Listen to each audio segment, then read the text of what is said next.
To access PrestaShop web services, start by opening a web browser and searching for PrestaShop.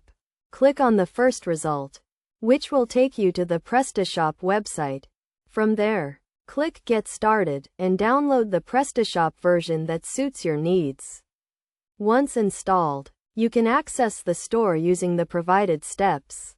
In the demo mode, you will see the dashboard, which includes sections such as Sell, Improve, and Configure. Under Configure, you will find Advanced Parameters, which is the section you are looking for.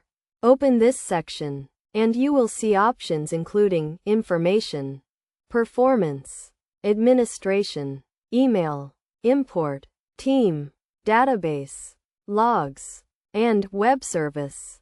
Click on Web Service to view the web service status. Add a new web service key and access web service bulk actions. The web service key is used in the demo version, but you will have your own key once you set up your PrestaShop with the full version.